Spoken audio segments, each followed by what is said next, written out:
আপনার হাতের মোবাইল ফোনটির দিকে তাকিয়ে দেখুন তো কি না করা সম্ভব এর মাধ্যমে।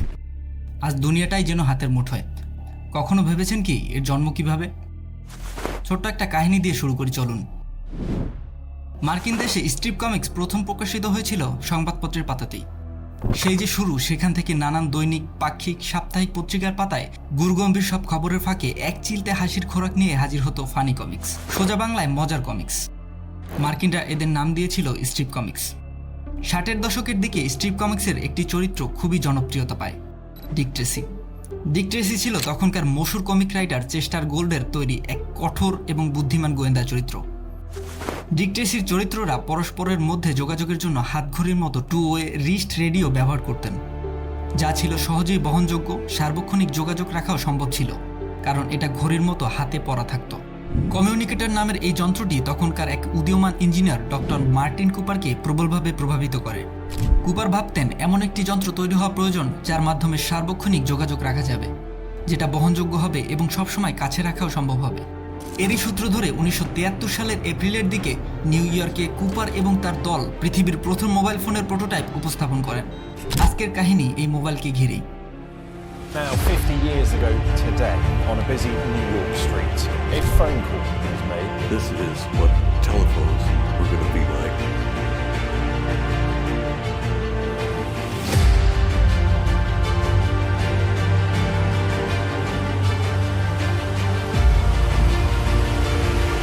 This will make people's lives better.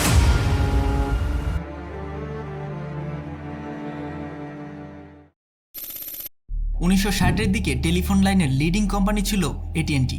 তখন যেসব টেলিফোন ইউজ করা হতো তা সর্বোচ্চ কার কিংবা বাসায় ব্যবহার করা হতো, কারণ তখনকার ফোনগুলো যে পরিমাণে ব্যাটারি কনজিউম করত, একটি কারই একমাত্র তা জেনারেট করতে পারত। শুধু তাই নয়, এখন আপনি চাইলেই যেমন যে কাউকে যে কোনো সময় কল করতে পারেন, তেমনটা সম্ভব ছিল না তখন। সে সময় কেউ আপনাকে বা আপনি কাউকে কল করতে চাইলে আধা ঘন্টা পর্যন্ত ওয়েট করতে হতো সংযোগ পেতে, কারণ ওই সময় একটিমাত্র রেডিও ট্রান্সমিটার ব্যবহার করেই বিশাল একটি এলাকা কভার করা হতো। এর প্রধান সমস্যা ছিল যে তারা একই সময় কেবল একজনকেই সংযোগ দিতে পারতেন। মাত্র 12টি চ্যানেলই অ্যাভেলেবেল ছিল তখন। সাল 1968-এর দিকে আমেরিকান ফেডারেল কমিউনিকেশন কমিশন এই সমস্যার সমাধানের জন্য AT&Tর কাছে আপিল করে, যাতে এই লার্জ নেটওয়ার্ক এরিয়াকে ব্রেক করে অপেক্ষাকৃত ছোট ছোট এরিয়াতে ভাগ করা হয় এবং একসাথে একাধিক লোক একে অপরের সাথে কমিউনিকেট করতে পারে। এর পরপরই AT&T এই ঘটনার সমাধানে রিসার্চ শুরু করে। তখন তারা আসলে ভবিষ্যতের আধুনিক মোবাইল নির্মাণের চিন্তাভাবনাই করছিল। তারা তখন সেলুলার টেকনোলজি নামে এক প্রকার নেটওয়ার্কিং সিস্টেম নিয়ে কাজ করছিল। সেলুলার এমন এক ধরনের টেকনোলজি ছিল যার দ্বারা রেডিও ফ্রিকোয়েন্সি ব্যবহার করে একাধিক সেলের নেটওয়ার্কের মধ্যে কথাবার্তা বিনিময় করা যেত। আসলে AT&T চেয়েছিল সেলুলার প্রযুক্তিকে গাড়িতে ফোন সংযুক্ত করার জন্য ব্যবহার করবে। গাড়ি বাদেও যে সার্বক্ষণিক মোবাইল ফোন ব্যবহার করা সম্ভব হবে তা তাদের কল্পনাতেও ছিল না। 1967 সালে শিকাগোর পুলিশ বিভাগের জন্য তৈরি প্রথম হ্যান্ডহোল্ড রেডিও তৈরিতে মার্টিন কুপার গুরুত্বপূর্ণ ভূমিকা পালন করেন। তার এই সাফল্য দেখে 1970-এর দিকে মটোরোলা কোম্পানি কুপারকে তাদের রিসার্চ অ্যান্ড কমিউনিকেশন ডিপার্টমেন্টের দায়িত্ব প্রদান করে।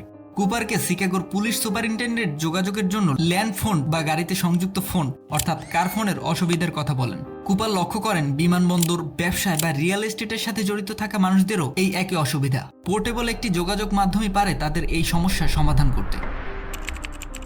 1972 সালের নভেম্বরে মার্টিন কুপার তার এই আইডিয়াটি chief of portable communication product John Francis Mitchell এর কাছে উপস্থাপন করেন। মিশেলের কাছে আইডিয়াটি জবরদস্ত মনে হয়। তিনি যত তাড়াতাড়ি সম্ভব কাজ শুরু করার প্রস্তাব দেন। আমেরিকার ফেডারেল কমিউনিকেশন কমিশনারদের কাছে AT&T ধর্ণা দিয়েছিল যেন তাদেরকে রেডিও স্পেকট্রাম ব্যবহারের একচেটিয়া অনুমতি দেওয়া হয়। এর মাধ্যমে তারা আমেরিকার লক্ষ লক্ষ গাড়িকে সেলুলারে সংযুক্ত করবে এবং তাদের টেলিফোন সংযোগ দিতে পারবে। মটোরোলা জানতো যদি AT&T একবার এই অনুমতি পেয়ে যায় তাহলে তারা তাদের তৈরিকৃত ফোনের জন্য আর রেডিও স্পেকট্রাম পাবে না। AT&T ছিল তৎকালীন বিশ্বের সবচেয়ে বড় টেলিকম কোম্পানি। ওয়াশিংটনে তাদের একাধিক ল্যাবস্টও ছিল, এমনকি ফেডারেল কমিউনিকেশন কমিশনারদের সাথে ভালো যোগাযোগও ছিল তাদের। ফলে মটোরোলা জানতো কমিউনিকেশন কমিশনারদের প্রভাবিত করতে হলে তাদের অনেক বড় কিছু করতে হবে, আর এই ধারণাটি ছিল আধুনিক মোবাইল ফোনের জন্মসূত্র। সাল 1973। মটোরোলার মাথায় তখন মোবাইল ফোন তৈরির ভূত চেপেছে। হাতে সময় মাত্র 3 মাস। ভবিষ্যতের মোবাইল ফোন কেমন হবে? মোবাইল ফোনের উদ্ভাবনের সাথে আদৌ কি জড়াবে মটোরোলার নাম? হাজারো সংখ্যা ভর করছে তখন প্রতিটি পদে পদে। 20 জন পেশাদার কাজ করছে তখন মোবাইল তৈরির খুঁটিনাটি নিয়ে। 30টি সার্কিটকে কম্প্রেস করে বসানো হলো মোবাইল কেসের ভেতরে। চলছে মোবাইল ফোনকে যতটা সম্ভব মানুষের হাতের মুঠোয় আনার প্রচেষ্টা। আলাদা করে আরো 30 জনকে নিয়োগ করা হয়েছে রেডিও স্টেশন বানানোর কাজে। শুধু ফোন বানালেই তো আর হবে না, সেটাকে চালিয়েও দেখাতে হবে। অবশেষে 3 মাসের অক্লান্ত পরিশ্রমের পর তৈরি হলো কাঙ্ক্ষিত মোবাইল ফোনের প্রোটোটাইপ। কিন্তু তখনও মোবাইল ফোনের জন্য সেল তৈরি করতে পারেনি মটোরোলা। এজন্য কুপারের উদ্যোগে মটোরোলায় এক প্রতিযোগিতার আয়োজন করা হলো। প্রতিযোগিতাটি ছিল সেলফোনের জন্য একটি নকশা তৈরি করতে হবে। 5 জন প্রতিযোগীকে বেছে নেওয়া হলো আর সময় দেওয়া হলো ডিসেম্বর পর্যন্ত। শেষমেশ রুডি ক্রোলেপের ডিজাইনটি সিলেক্ট করা হলো।